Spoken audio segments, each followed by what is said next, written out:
We don't oftentimes appreciate the slower path to change. We kind of think that change needs to happen from doing something dramatic. Blow your life up, kind of like the eat, pray, love example, but it is an extreme approach to change. I have these 7-day challenges, and I think it's really healthy to have a definitive endpoint that's not too long. Anybody can go 7 days not doing something, and guess what? You don't even have to go 7 days in a row. Hey everyone, welcome to the Heal with Kelly podcast. I'm your host, Kelly Noonan-Goris. Many of you have heard me talk about how meditation is my absolute non-negotiable and has literally changed my life for the better. Well, today I get the honor of sitting down with Light Watkins, the man who taught me Transcendental Meditation almost 20 years ago. We not only talk about the most common misconceptions of meditation and all of the real and tangible benefits of a regular practice, but we get into the brilliance of his latest book, The Year You Transform. So often we think personal transformation takes large, sweeping changes, but Light, an expert in presence and simplicity, makes transformation digestible, practical, and really attainable. If you are ready to uplevel your life in a profound way that feels relatively easeful, this episode is for you. I know I'm excited about this year, the year I transform. Through these 7-day challenges he has tested and proven with his community time and time again. Let's dive in. Light Watkins, woo! Woo! We're back. We're back. Hey, Light, welcome. A few years later. A few years 4 later. years later, 5 years later, or something like that. Really? Yeah. Is that the last time you were on? Mm-hmm. Okay. I think 21 for the Knowing Where to Look. Yeah. I think that was the last time I was on. And that was the first season of Heal with Kelly. Yeah. Amazing. Well, welcome back. Things have evolved. I mean, you've been a nomad for many years. Yeah. And are you still in Mexico City? I am, yeah. I did. So for the viewer who watched the last episode, since then I moved. Well, I had already actually been living from my backpack, but that whole experience culminated in my last book, which is called Travel Light, and that was a couple of years ago.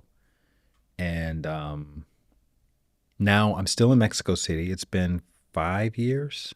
Wow. And actually, tomorrow will be the 5th year anniversary. Okay. Yeah, tomorrow. And you'll be back there. I'll be back later this week. Okay, cool. So I'm excited. I'm excited to be back on the podcast. Yeah, well, I'm excited to hang out with you. So for those who don't know, Light is you are the original, you taught me Transcendental Meditation, changed my life in 2007. Was it 2007? Wow. Yeah. Wow. Because I remember. So that's almost 20 years ago. I know. Crazy. Isn't that crazy? I've been a transcendental meditator for 20 years. I was actually thanks telling my friend, I don't want to put you on blast, but we were trying to work out like how old we both were when we met. And I estimated that we met in like 2006 or 2005 or something like that. So Yeah. It's crazy. We've known each other for like 20 years now. I know. It's amazing. Yeah. Are you still, what's up, like, what's your latest meditation? Because you've been meditating for that I've been meditating since the 90s. Whoa. I didn't know that. Yeah. The late 90s, I got in. This is when I first got into meditation. And then when I moved to LA in 2002, that's when I met my Tom? TM teacher, Tom. Have you met Tom before? I've never met Tom. And Tom is still around. He's still teaching. And so then I became a teacher in 2007, which is when you and I met shortly after that. So I've been in the practice for over 30 years, which freaks people out sometimes because they say, you don't look like you're old enough to be. Would you start when you were 5? By the way, you look like the exact same. You have not aged. So this meditation thing is the key. Yeah, I guess so. I guess it has some benefits. And let's just start with meditation because I went off the TM path. You know, I obviously met Joe Dispenza and then life got intense and I was just like, I'm going to just throw in a guided meditation and, you know, tap into the power of visualization. And now I feel like you're kind of my signal to go back to TM. I sat this morning for 20 minutes. Really? And I remember my advanced mantra. So I guess what I want to say is for people, like, has your meditation practice evolved or it's just the same 20 minutes in the morning, 20 minutes in the afternoon? Like, where are you at today with your TM? So that's interesting. It's a good question. because I think that term evolved can throw people off, and we tend to assume that that indicates that there's some, you know, more advanced level thing that's happening inside when you're meditating. But the way you know your meditation practice is evolving is that it's becoming more simple. It's becoming less and less dependent on the environment, being quiet, or a mantra, or even a technique. And you find that you just kind of sit and close your eyes, and you can just drop right into this state where it's very similar to it's like the waking state version of sleeping. Mm-hmm. You know, when you're sleeping, you're not trying to control the experience at all. You're not anticipating anything. You're not expecting anything to happen because you don't know what's going on when you're sleeping. So you're fully immersed in the dream experience. And in meditation, it's like you're fully immersed in this sort of a hibernation of the waking state where things are kind of happening, but you're not really controlling it. You're not interested in controlling it. You're not even noticing it. You're just there. And when you come out of it, you reflect back and you don't remember pretty much anything. But you may remember the last few thoughts you had right before you came out of it. Mm-hmm. But for the most part, it just kind of flew by. And I think that's really that's the target. That's the goal is of all meditation, is to get to the point where we become less and less technique dependent. Yeah. I remember it was so profound. You taught us over a 4-day period. Yeah. And did we come twice a day? Once a day. Once for in the 4 morning. days. Yeah. And a couple of things that stood out, because I encourage anybody that's interested in meditation to actually go through the TM training, because you taught us what it does on a physical level, an energetic level, and like maybe a spiritual level. Mm-hmm. And there was one that was like 20 minutes of meditation could give you rest for like a 4-hour nap or something, 4 hours of sleep. Is that accurate? Yeah. I mean, what you get is you systemize the practice and you learn principles. And so what that means is these principles can apply to anyone, anytime, no matter who you are. It's not dependent on your gender or your sex or your age or your astrological sign or any of that kind of stuff, right? It's just stuff like, if you try to resist your thoughts, they're going to persist. It doesn't matter who you are, how smart you are, how experienced you are. Even for someone like me who's been practicing for 30 years, if I sat down and tried to fight my mind, it would just become what they call the monkey mind. Mm-hmm. So that is a principle that is universal.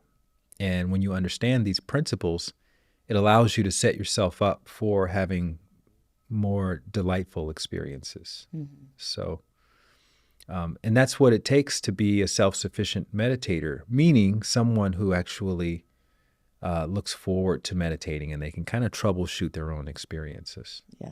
I mean, I find when I was practicing regularly, and I'm very clear that I want to go back to that, because you almost crave that because the world is so intense and crazy. And then you're just like, oh, I just need to like shut off all the stimulation. It's like taking a nap for your mind. It is taking a nap for your mind, or like a nice hot bath or something. Nice hot like, bath. As opposed to what people normally experience meditation to be, which is like a cold plunge for your mind. Yeah. Like, you've done cold plunges before, right? Yes. It's like where every second feels like a minute. And you're like, I don't know how long I can do this. Yes. And when is it going to end? Lamaze breathing. And then when the 3 minutes comes, you're like, oh, thank God, let me get out of here. Right? Yes. That's how a lot of people experience meditation. And, just know that there's deeper levels than that. Yeah. So for the person that's like, I could never meditate, my mind is too crazy, what do you say to those people? Because not only for the benefits, like high level, what they're going to get with the long time practice and the regular practice of meditation, but like you said, it's not, you think it's trying to empty your mind, and that's not what's happening. It's untangling from what is it? Like, what do you say to those people? I usually use a metaphor of swimming, and I say that, if someone jumps into a pool and they start drowning, there's nothing wrong with them. There's nothing wrong with your arms and your legs. You don't have monkey arms. You don't have monkey legs, right? You just need to learn the basic technique for swimming. And it's a very well understood universal approach. You get in there, you torque your body, you move your arms this way, you turn your head that way, and you kick your legs. And if you do that, or even if you just do the peanut butter motion, the water will just it will stop drowning you, and it will immediately start supporting you. So you can reverse the nightmare experience of drowning in an instant once you start applying the principles that will allow you to move in concert with the water. Same thing is true with meditation. Just replace the water with thinking. So look at your mind like a swimming pool full of thoughts. Mm-hmm. What most people do is they start fighting the thoughts. And if you fight your mind, it's going to do the same thing that will happen to you in the pool if you fight the water. It's going to drown you in thoughts. And you're just going to be having all of these thoughts, and you're going to be so frustrated, and you're going to think, I can't do this.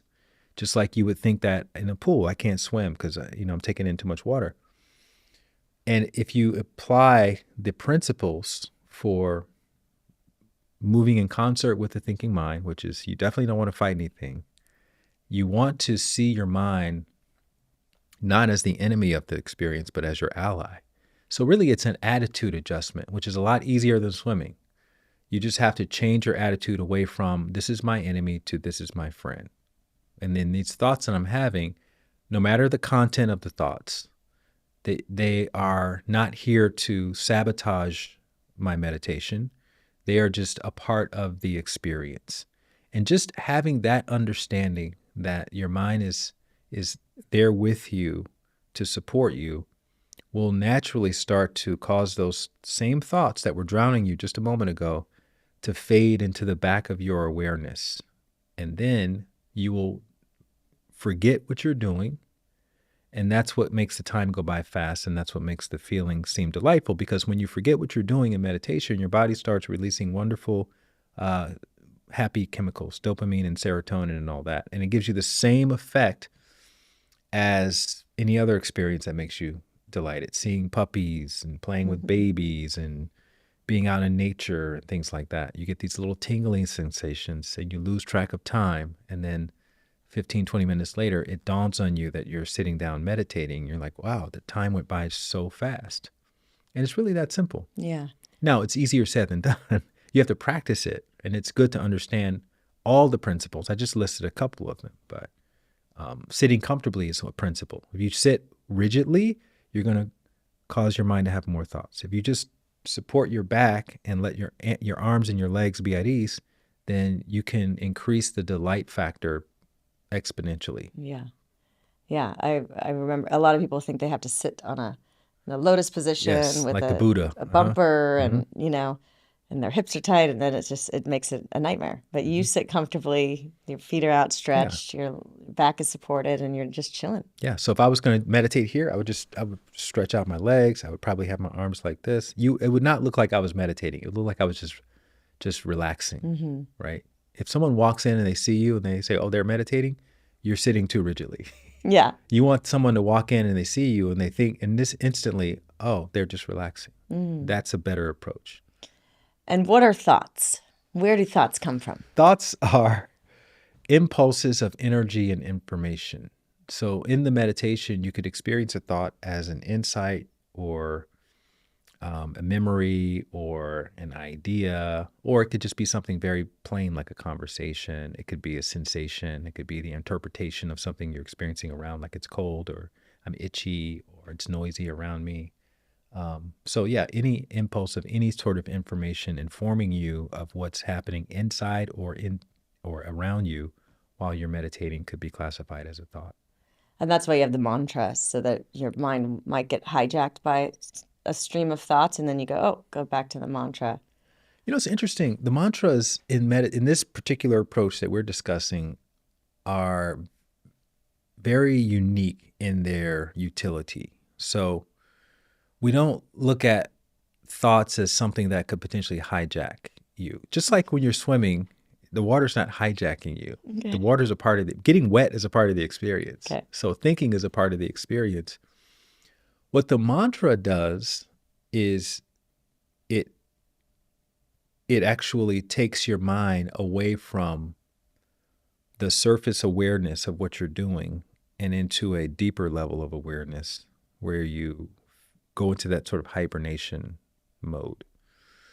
And the way it does this is by seduction, actually. It seduces the mind. And it does so because the mind, this is another principle. I haven't gotten this deep in a long time when it comes to meditation, so thanks for bringing this up. The mind is looking for something, okay? So I usually ask people in my trainings, what do you think the mind is looking for? And they'll say peace or, love or connection or security or whatever. And I say, what do all those things have in common? And eventually we arrive at the answer that I'm wanting them to connect those dots to, which is contentment. All of those things, peace, connection, they all lead to a state of contentment. And what contentment means is I'm having this experience. I don't need anything else to be happening other than what I'm currently experiencing. Okay? So that is a state of awareness that is within all of us. And we can all tap into that. Again, if we apply the principles. So the power of the mantra is to seduce the mind away from the opposite of that, which is discontent. So the monkey mind is a state of discontent. That means I'm having this experience, I'm thinking about this conversation, but I'd rather be in this delightful meditation. Or I'm hearing this noise, but I'd rather be in the meditation. Or I'm focused on my to-do list, but I'd rather be in the meditation, like that. So at the surface, all of those other disconnected thoughts, that's where they live, and that's what gives us problems. And so the mantra says, and this is why the mantra sounds the way it sounds. It doesn't actually mean anything. It's onomatopoetic.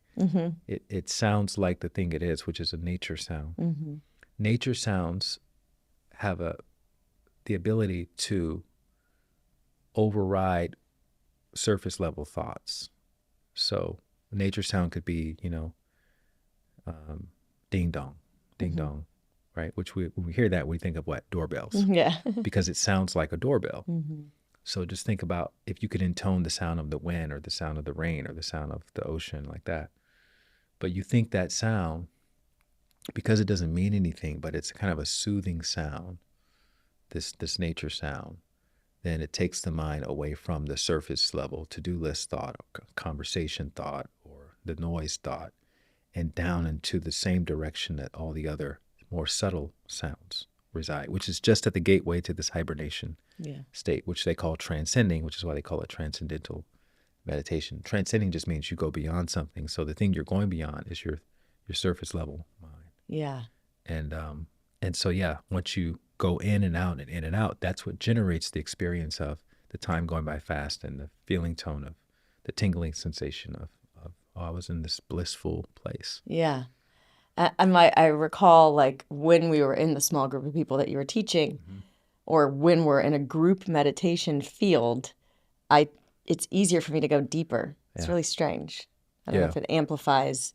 There's definitely a well-documented group effect when many people come together. It's almost like you create this event horizon in the space that causes, it's like a big thing of gravity. It causes everything to kind of move to the center a lot faster versus doing it on your own. But what's interesting too is that we all create that same effect wherever we are, even if we're meditating on our own. So we could be in our back room, which is right next to a sidewalk or something, outside of the room.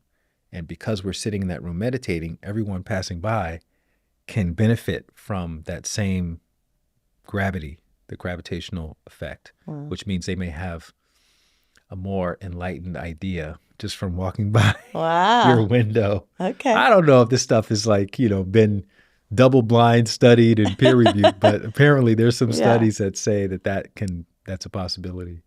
Yeah. So wild. I mean, I totally believe that you affect your field, and there's been wild stories about people that meditate, and there's just a lot of crazy things about field and energy. And I had this, we could talk about that for hours. How we're all connected. It makes sense. Like if you think about, if you've ever been in the court system or if you've gone to the hospital, you feel that energy, a heaviness gels, and you feel the heaviness in Yeah. those energies. And if you go to a yoga studio or spa or someplace Yeah. where there's a little bit more of a light energy, you feel that too. It feels you feel a little bit more relaxed. Yeah. So there's definitely something to it. Yeah. I don't even know if we know how to study it properly. No. And there's probably no corporation that's interested in funding that. Right. 'Cause why would they? Why would they? So, Exactly. and when you really dig deep, that's why studies happen. It's because somebody has some sort of, financial gain from that outcome of that study. Yeah. So either the government is doing it or some corporation is doing it. Mm-hmm. So there's not a lot of people studying things like meditation because there's no money in it Well, compared to drugs and pharmaceutical, application. we just need to make billions of dollars so we can study all the things we want to do without needing to profit from it. All the things we want to learn. And then the last thing we'll say about meditation, my experience, and I want to know how, maybe it's more of a subtle thing, but I remember very distinctly at the beginning, it's almost like they say when you do heroin, it's such an, like, it's terrible comparison, but like, it's such a, whatever experience that people have. And then every time after that, you can never get back to that first, like, blissful experience, which is the problem, right? That's why they're addicted. Mm-hmm. I remember sitting there and one of the first times I was doing the TM meditation, it was almost like it was just a moment, but it was like a dip Mm-hmm. where I was like out of body I feel like it was just like a drop in the oneness, and then like came back, but I felt weightless. I felt connected. I felt not separate. Mm-hmm. I felt unified. I was like in the unified field. And it was just a moment. And then I came back and I was still in that like kind of nappy contentment state. But I was like, whoa, what just happened? And I've had that periodically. I don't have it every time. Is that something you experience every time? So Or is where it it more goes, subtle now? where it goes from there is it's the opposite of the heroin experience where you're constantly chasing it. It actually ripples out of the meditation and then into your eyes open state. And so that feeling tone is the connection you described. I would describe it in the training as a sense of being, which is another way of just saying thing that I'm experiencing is connected to everything else that's around me. So it's, in the early days, it's more of a beginner's level experience. Like it's separate from, okay, I have the beginning of the meditation and then I'm having the thoughts and then I drop into the abyss. That's what that is.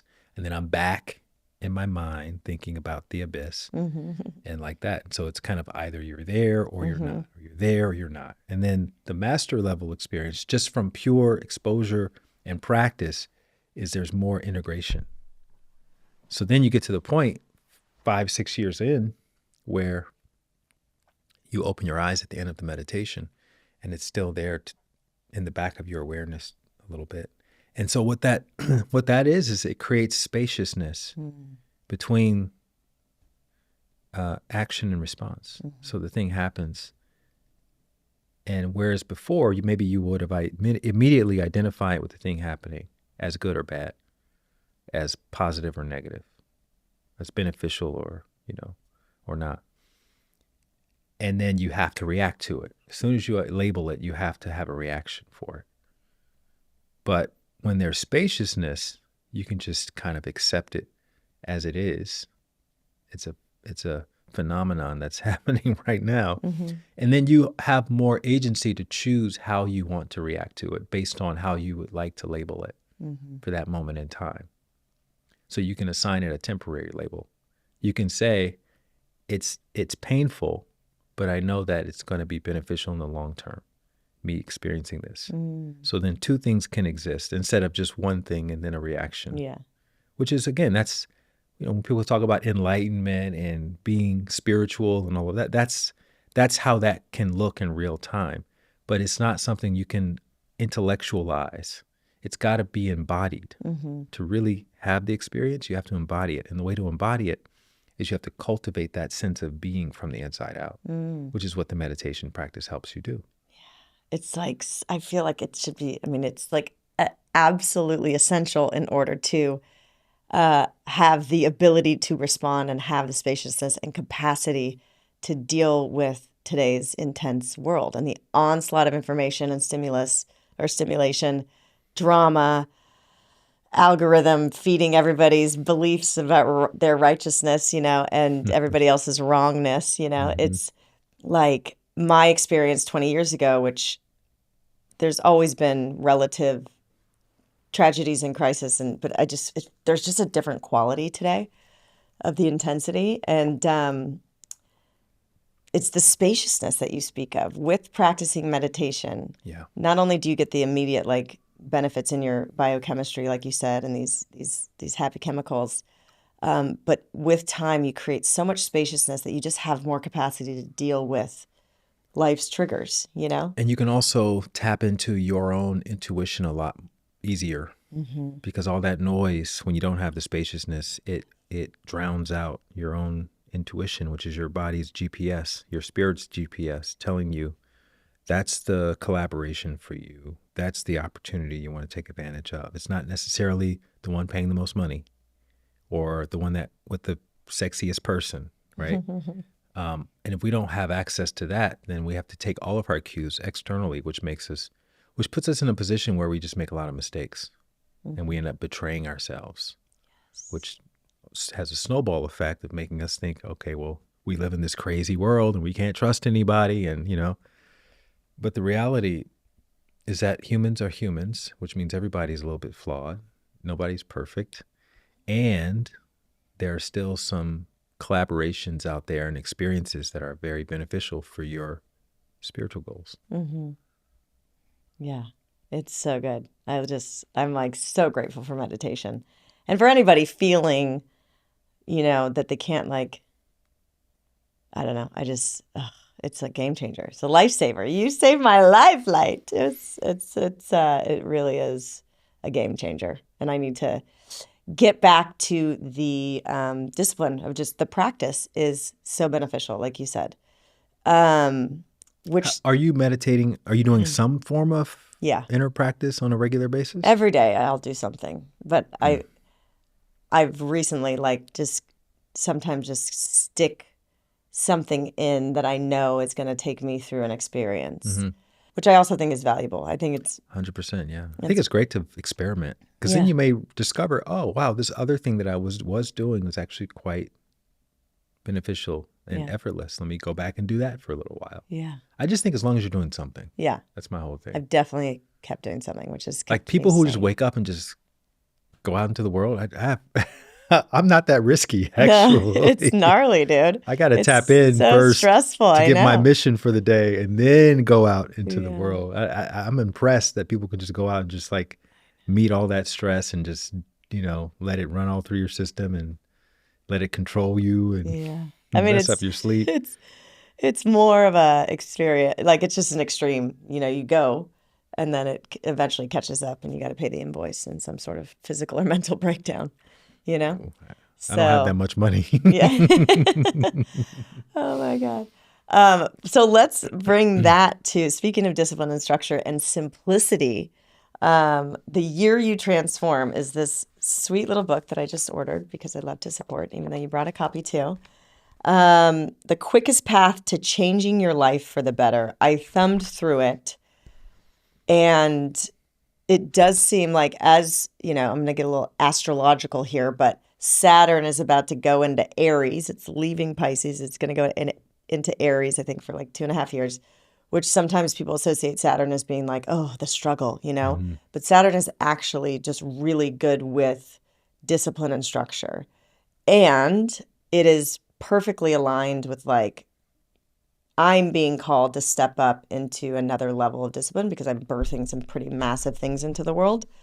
And it requires that I have discipline and structure, but with simplicity. And the energy of this book is really digestible and simple, but can take you, I would say, from having trauma, not being able to do pull-ups as a child, to being able to do 100 pull-ups with just these bite-sized practices, So tell me where The Year You Transform came from and what it's all about, because I'm excited to start these challenges. So I'm I serious. You're no, I laughing at me, know, but I I'm know. serious because I need the structure. And this came into my life, right? With these like little 7-day bite-sized challenges that can change everything. Well, here's the thing. We we all crave change, whether we realize it or not. However, we don't oftentimes appreciate the um, the slower path to change. We kind of think that change needs to happen from doing something dramatic. Yes. I need to go to Thailand. I need to go to India. I'm sick of this stuff. Do I'm dry feeling stuck. January. I need to break up from my partner. I need to do all these extreme things because, again, we're so connected. We're on social media. That's what we see. What the algorithm feeds us are examples of people who've done extreme things. So naturally, it imprints in our psyche that, we need to do something extreme in order to look like that person or have a life like that person. And or we don't do anything. We think that we can just not change and we can try to keep things the way they are, in which case our life feels like it's imploding. So those are the two most common paths to change. Blow your life up, kind of like the Eat, Pray, Love example, although I'm a big fan of Elizabeth Gilbert and Eat, Pray, Love. But it is an extreme approach to change. And then you have the crisis path, which is I'm not going to change. I'm afraid of change. I'm going to try to keep everything together and hope it just stays the same. Certainty, the illusion of certainty. Yeah, exactly. And then I'm introducing the reader to a third approach to change, which I originally started experimenting with myself many years ago when I weaned myself off of alcohol back in my early 20s, mid 20s. And I never considered myself to be someone with a problem, but I just did the math one day and I realized that the ROI, the return on the investment of alcohol, just was not very high. In fact, it was at a Ponzi scheme level. Felt like, it was expensive. It was not making me become the best version of myself. I wasn't in environments that I would normally hang out in when I was, drinking. I wasn't around people that I felt all that inspired by in my sober state. And, I could just go on and on and on. And I thought, I wonder what my life would look like if I just didn't drink at all. This is in the 90s again. Wow. So it's like, there was no sober movement Some people would call that extreme. Yeah, that's right. But the way I did it was very gradual. Instead of going cold turkey, I said, you know what? I'm going to take 6 months and I'm going to gradually wean myself off. Nice. So I'm going to start by just not drinking hard liquor. So no martinis, no whiskey sours, nothing like that. I'm just going to have beer and wine. And I'll do that for a while. And then I cut the beer and just stuck to wine for, a couple months. And then I was like, okay, I'm just going to have 1 glass of wine a week. So I can still, make room if I want to go out and celebrate. And I just can pick and choose what day that is. And then after like 4 or 5 months, I just woke up one day and I realized I hadn't touched alcohol and it's been weeks and I hadn't missed it. And I haven't gone back since then. Now, I'm not 100% like, that's the devil's liquid or anything like that. I occasionally may have a glass of something here and there to celebrate. If they're passing around champagne to toast, I'll have a little sip of champagne. Yeah. It's not going to kill anybody. But overall, my relationship with alcohol, I did go, many years, probably like 15 years without any alcohol at all. Yeah. So, and what I suggest in the book that's actually the first challenge. So I have these 7-day challenges. And I think it's really healthy to have a definitive endpoint that's not too long, that's not too far away, just to set yourself up for a quick win. Yeah. We love quick wins. So 7 days, anybody can go 7 days not doing something. And guess what? You don't even have to go 7 days in a row. You can go 7 days every other day or once a week for 7 weeks, right?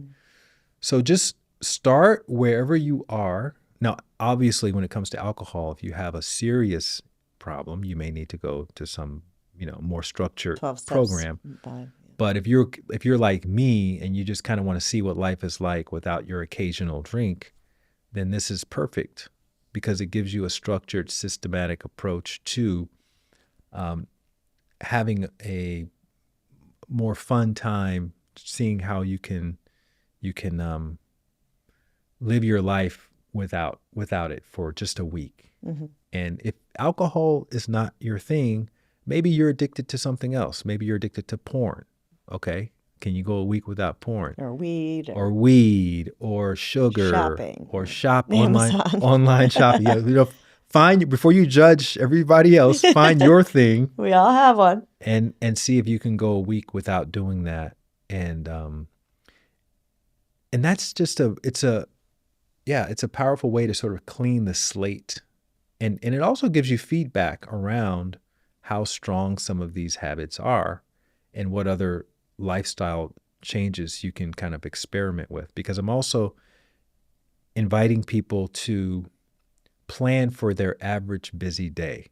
So when it comes to incorporating a new habit, to take the slower route to change, don't think about what can I do on my perfect day. I'm going to wake up an hour early. I'm going to go to the gym for 2 hours a day. I'm going to run 10 miles, every other day. It's like, have you ever made that kind of space in your life before?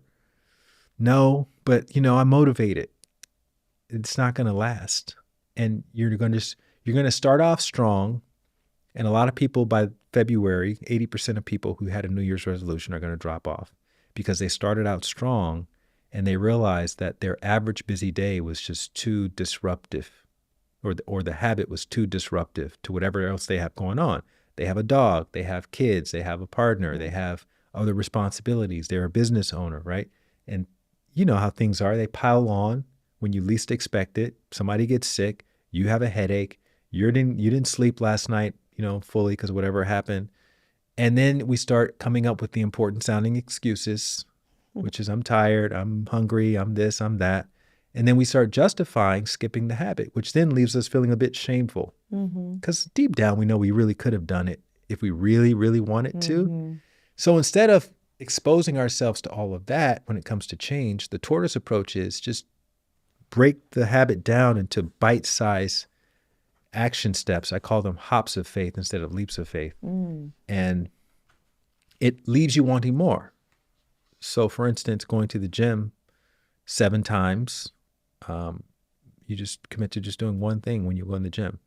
Maybe you would like to do 5 things, but just do one thing. Because when you just do one thing and then leave, guess what? It's going to leave you wanting more. And you go in the next day or the next time and you do that same thing. And then you track it. And if you find yourself going 7 days in a row, then as a reward for going consistently for 1 week, take on another week commitment and do 2 things. But if you're sporadic and it took you 2 weeks to get those 7 days, just keep doing the one thing until you get to 7 days in a row. So that's the basic format for most of the challenges. Cool. And tell us about your pull-up journey. I'm so fascinated by that because there's things that people believe that there's just no way they could ever do that, like running a marathon. I mean, I have run 3 marathons, and every time I do, I'm like, fuck, this is so hard. This is so intense. And then you think about the people that do an Ironman, and it's like they're not only running a marathon, they're swimming 2.5 miles and riding a bike 116 miles or whatever it is. So we really, how do you break down the belief or in that placebo effect you talk about? I saw it's the power of the mind is so strong. Yeah. But where do we find, some people, and we're all designed differently. Some of us don't have a motivation problem, but we have, Yeah. So I don't know. Well, when I was a kid, I went to public school. I grew up in Alabama, and we used to have these state physical exams where they would come around once a year and they would test all of us. They bring us all out to the playground. Yeah, we had it too. Sit and reach, pull ups. Yeah. And I hated that day because, first of all, we're in our street clothes, right? Yeah. There's no even shorts or anything. And they just instruct each one of us to grab the pull-up bar and test how many pull-ups we can do. Or I think we had to do 2 or 3 or something.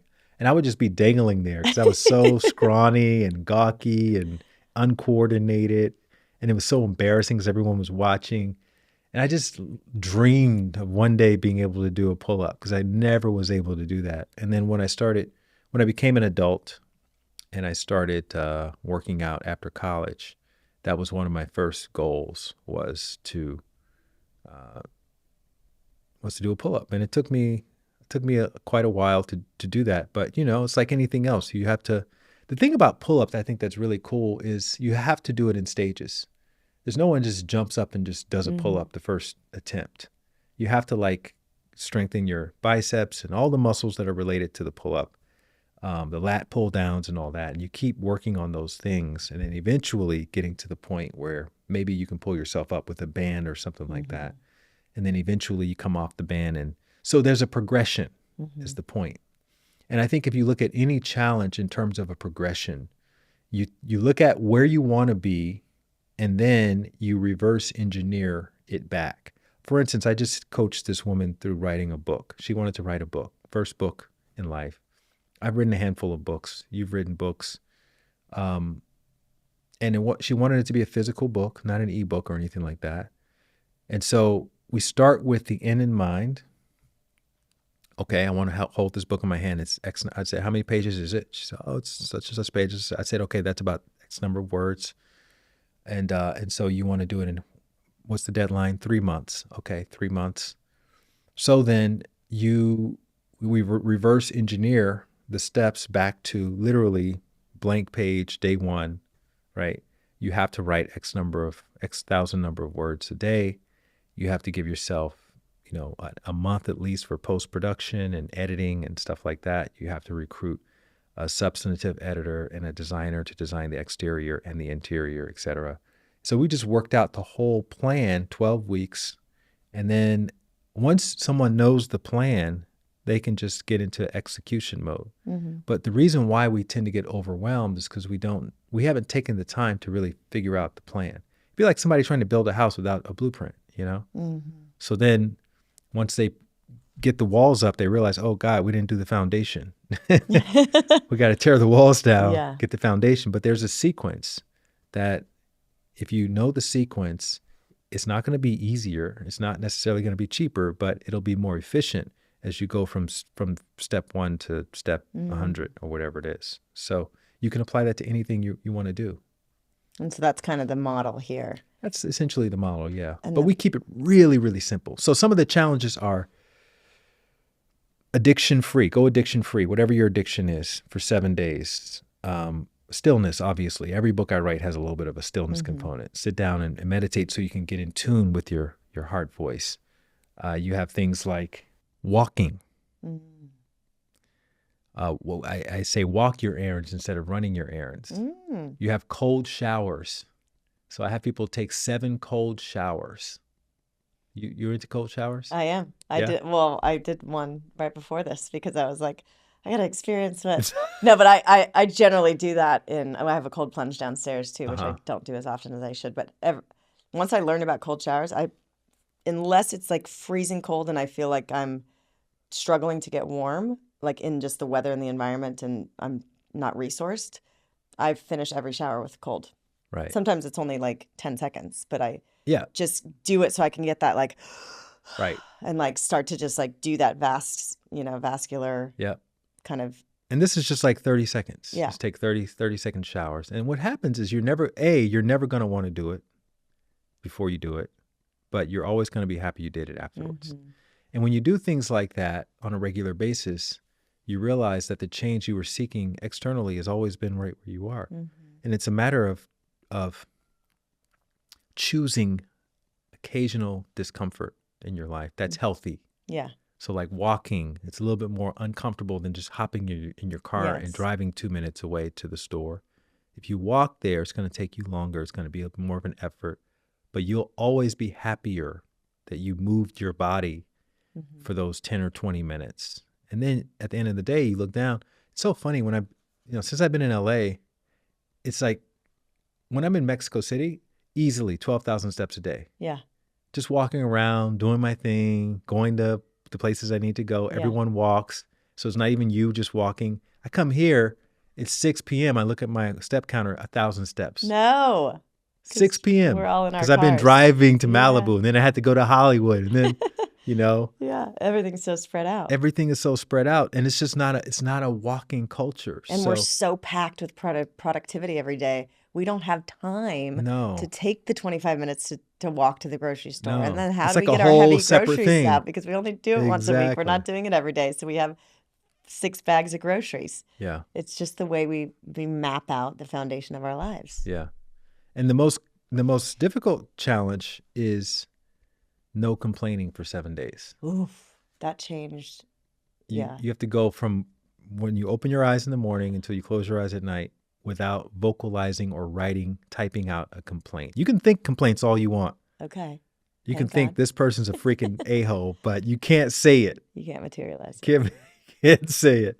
It takes people sometimes weeks to get to the get 7 days days in a row. without complaining. I need to start that challenge tomorrow. Trying it every day because you don't realize how much we live in a complaining culture. Even to the point when people say, "How are you doing?" What do they say? Can't complain. Yeah, that's funny. As if anybody wants to hear them complain. I right? know. So we we do. bond over We complaining. bitch a lot. And the other thing people notice when they do finally succeed is they go, "Oh my God, I'm surrounded by complainers. Yeah. Everyone's complaining." And That's then- how I bond with my best friend is through complaining. And gossip. And yeah, so it's Shit. and it's not that there's something wrong with those things and that you have to do it, you have to stop doing it forever. Like I complain occasionally. The change that we ultimately want though is we want to be mindful about these things. Mhm.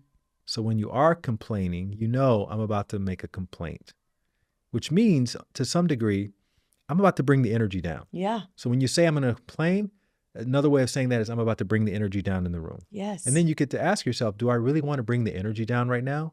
Is there a way to bring the energy up? Because everyone else is trying to bring the energy down. And this is the law of attraction in Yeah. action. What attracts people and collaborations and situations to you is you're the person in whatever room you're in, you're bringing the energy up.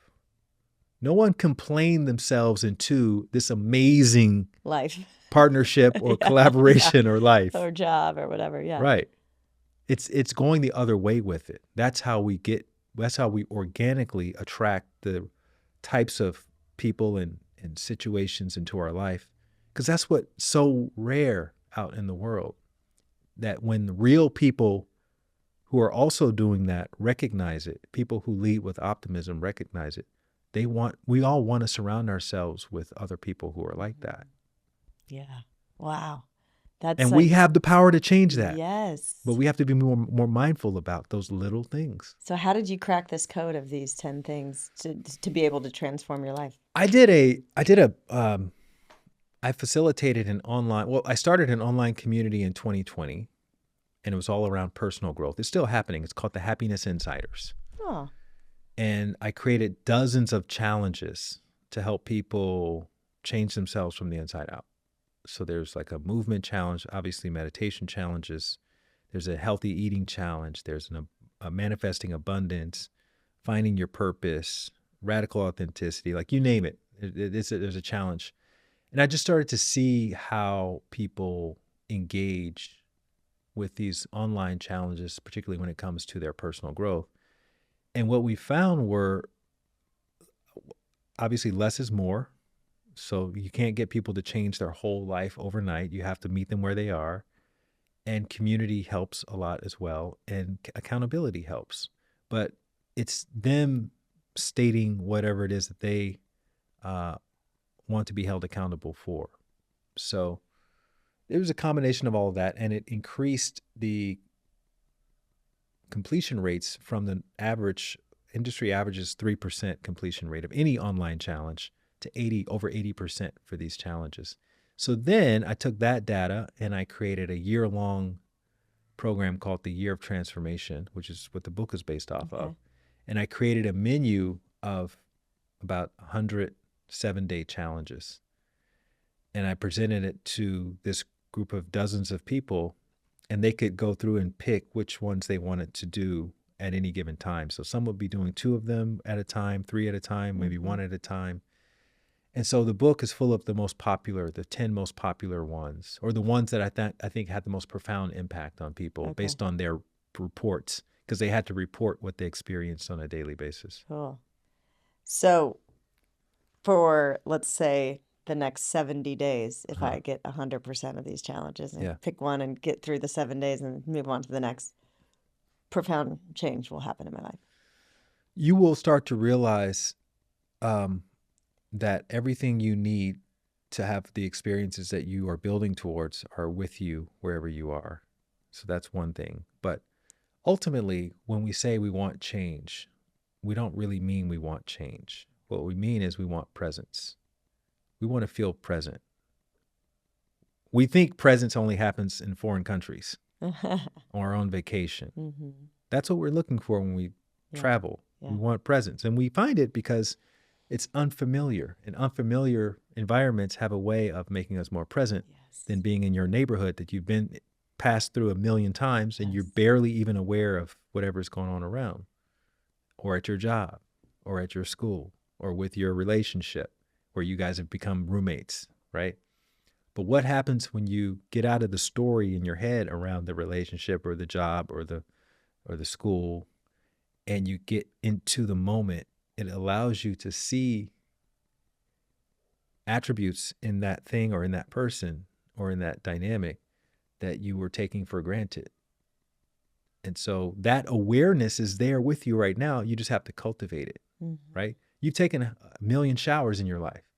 You probably don't remember any of them. You will never forget that cold shower. Yeah. You will never be more present than you are in that cold shower, or when you're trying to not complain, or when you're not indulging in the addictive behavior, or going through any other challenges. And then you start to realize, wow, life is always changing. So either I'm going to become an enthusiastic and active participant in the change process and just start to look at my life in terms of through the lens of change and have fun with it, which is what the book is intended to help people do, or I'm going to do what everybody else is doing, which is resisting it and complaining. Yes. And bringing the energy down. So which repels all the things that I say that I want in my life. Yes. This is so good. It's so simple. It is. I think presence is everything. That's people get enlightened only in the present moment. It's like everything is, and we really only live in the present moment, but our mind will pull us to the future and the past, worrying, complaining. And so this process really unlocks presence and awareness, which then, it's. You can't call it the year you get present, because that's not going to that's not going to sell any books. So you have to meet people where they are. You want to transform. Okay, fine. Let's walk through this. It's so good. I'm excited. Yeah. And then the last challenge is create your own. I show you how to keep going after 7, if you do it all, at the same time, after 10 weeks, how to create your own 7-day challenge with whatever else you want to work on. Yeah. And just start to see life through this lens of a week-long challenge. Yeah. And progression. Mm-hmm. And progression. Growth. That's right. I love it. This is so good. I'm excited. So it's going to bring up a personal anecdote so you can comment on it. For me, and it all goes back to the way we're wiring, because part of me is just trying to unwind self-judgment and criticism. That's why my approach to wellness is just kind of on a basic, non-extreme, non-rigidity philosophy, because I need that to counter the way that I've been wired to be super harsh and self-critical. And then I learned, or I thought I learned in my environment, that making mistakes equated I was stupid, or whatever these things that I've worked my whole life to kind of unwind and undo. And so yesterday was a big national championship football game. I'm a massive football fan. You are? Yeah. Who are you pulling for? Indiana. Really? Yeah. Why?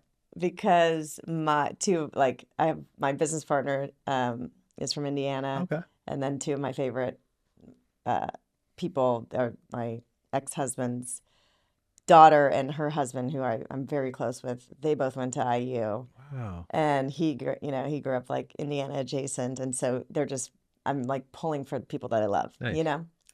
And I just loved like Mendoza. It was Uh-huh. just a They're a cool, fun team to root for because they're fun. so good. Yes, so good. And like it's been so long that they've been in the spotlight in football.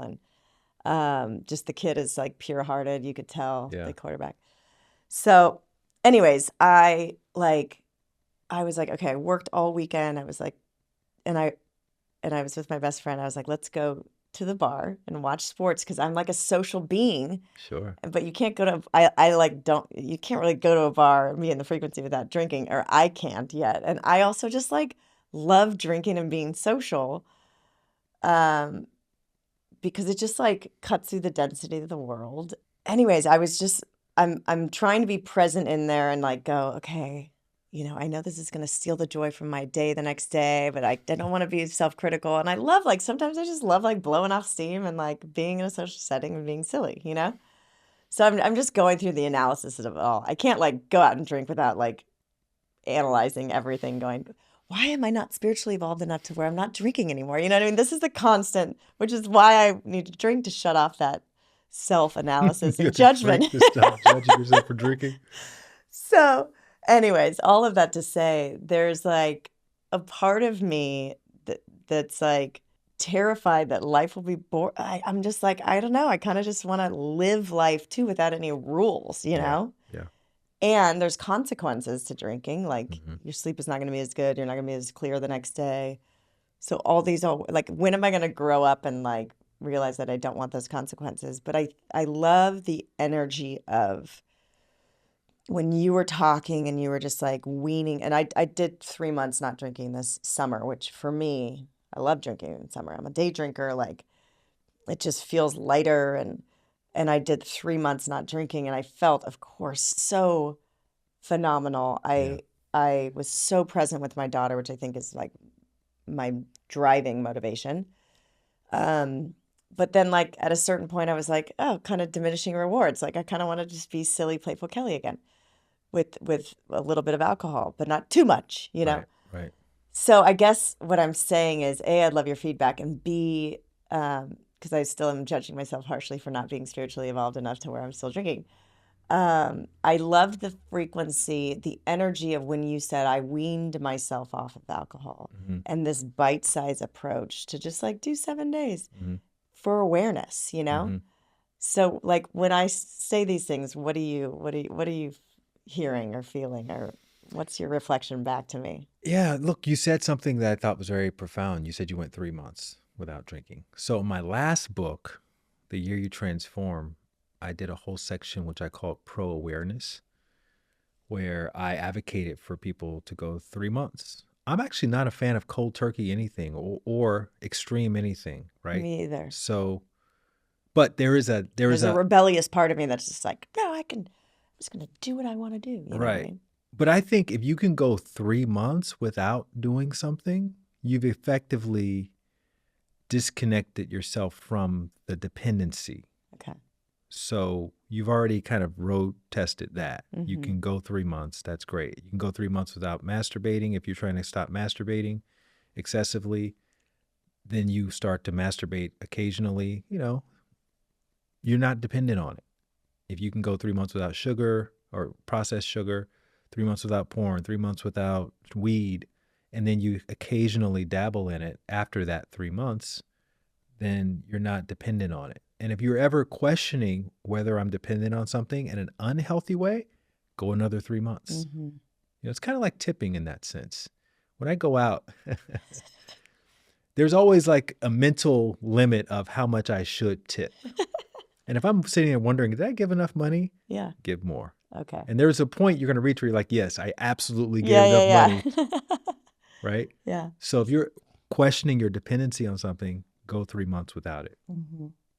And you may think 3 months, that's too long. Okay, you definitely need to go 3 months without it. Yeah, yeah. Okay. But if you lean into that experiment and you get to the end of the 3 months and you realize, oh wow, it was a little bit challenging in certain parts, but more or less I could do it, then you're not dependent on it. Okay. And you go back and have fun with it. Mhm. And the other thing you said, you had this whole inner dialogue, which is a symptom of some mindfulness and intentionality around it, as opposed to just not even thinking about it Yeah. and just going out and getting blasted Yeah. like a lot of people do. And then waking up wondering, how did I, why am I so unfocused, or why am I so unproductive? So at least when you bring that awareness to it, you're able to take some responsibility for whatever happens as a result of that, which is also very powerful. Okay. Thanks. Yeah. I mean, we all kind of stick our hand in the little socket from time to time, Yeah, right? we do. Oh, Lord. We need a little reminder of I know. I just have this like teenage rebellion thing. what it's like to get electrocuted. We do. We just like to, I don't know. We do it with relationships. Like somebody may be listening to this judging you or me, but then they're in some abusive relationship, you know, that's been going on for years and years and years. And all their friends are like, you got to leave this person. Right. We all have our blind spots. Yeah, exactly. And our addictions. Exactly. It's not just alcohol. It's not just all these other things I listed. It could be a relationship. You could be addicted to abuse. You could be addicted to being with someone who's a gaslighter or whatever the dynamic is. Yeah. So, we all have something we could be working on. Yeah. So don't judge me, Don't people. judge Kelly. Come on. Be self-reflective and ask yourself, what am I dependent on? And I share these things to like bring humanity back into like, we all are humans. We all are flawed. We all have blind spots. But if we're trying to do better, at least bring more consciousness to everything we're doing and trying to be open for feedback, to reflect back and kind of shine some light on our blind spots, we're doing okay. It's very powerful to ask the question you asked. And I encourage everybody, if you have a friend that you feel can hold that space, to not be afraid to ask that question. Like, what do you see? Where am I getting in my own way? Yeah. In your estimation, based on what I say I want to be experiencing in life. Not what you think I should be experiencing, but based on what I've already articulated. I want to go, or I want to manifest or attract or whatever. Do you see any inconsistencies, and just see what the feedback is like? It's a very powerful question. Thanks. Yeah. I mean, as you're even talking now, I'm like, and I love this. It's like your book is this that I'm referring to for people just listening. I do have big, lofty goals for my life. I am very driven. I have a lot of projects I'm working on right now. We're launching an app in a couple months. Like, my partner and his wife stopped drinking a long time ago, and very clear and productive. And I'm just like, there's just like, I don't know what it is, but I'm like, am I limiting myself to where I want to go? Am I slowing that process down? Is this, I'm very self-reflective about the whole thing. And then I'm also just like a little bit stubborn and rebellious, like, but I work so hard and I give so much, and I do, like, I want one vice where I can just like be silly and stupid, and then, but I also really value feeling good and being at the top of my game. But there's just something that like feels that I want to be able to do it all. Do you know what I mean? Well, we're almost 24 hours past that decision. How do you feel now, looking back? Are you? Yeah, that's a great question. I feel like when you say, I think it's more about like, what's my motivation? 'Cause part of me yesterday, I was like, it's a social thing. Like, I want to be with strangers hooping and hollering and high-fiving, and like, there's something really fun about that connection with sports, But if I'm going to be really honest, like I woke up thinking, God, they need to really like sage that place. You know what I mean? Just because like for people that constantly go and not consciously, drink, or they're going to escape, like there's a frequency that kind of gets lodged in these watering holes, I would say, I would offer that the reason why you were attracted to going to that was because they needed you there more than you needed them there. Like, they needed that Kelly consciousness in the space to kind of anchor it a little bit. Okay.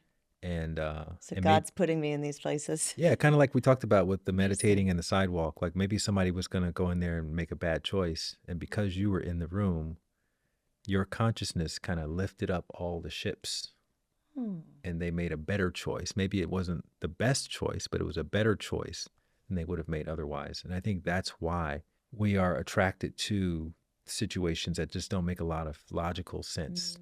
based on what we've been experiencing in the past. Interesting. At least that's what I choose to believe. Yeah. But I love that choice. And that's the placebo effect, is you make choices that empower you. So if you're going to go through with it, at least have a belief system that empowers you. I love it. I love it. And then just keep practicing the more consciousness and presence we can bring to making that decision to go there, being present there. Yeah. And the less shame we have around it, the more present we'll be able to be. Exactly. And then maybe you don't need that third tequila. That's right. Right? Because you're just like so present and enjoying, and then you get that jovial energy. Or you say to yourself, you remind yourself, I'm holding space here. So, Yeah, I can't be on this third tequila. Because I'm going to dilute my effectiveness in the room. That's right. Yes, I love it. All right. Well, thanks. You're the universal designated driver. Yeah, exactly. I love it. Thanks. You. Thanks for having me on. Thanks, Light. This was awesome. So where people that are intrigued, do you still do meditation retreats and stuff? And I have occasional meditation retreats. I'm doing most things based in Mexico City. Okay. So you can find all the information. Go to lightwatkins.com. The book is on Amazon, and I'm on all the socials at Light Watkins. Cool. Maybe I'll do LIGHT. LIGHT. You are the light, my friend, and you reminded me that I was the light last night in the bar. That's right. Oh my God, we're so funny. All right, well, love you. Thank you for coming. And love you too. The year you transform, guys. Thank you. I'm excited to dive in.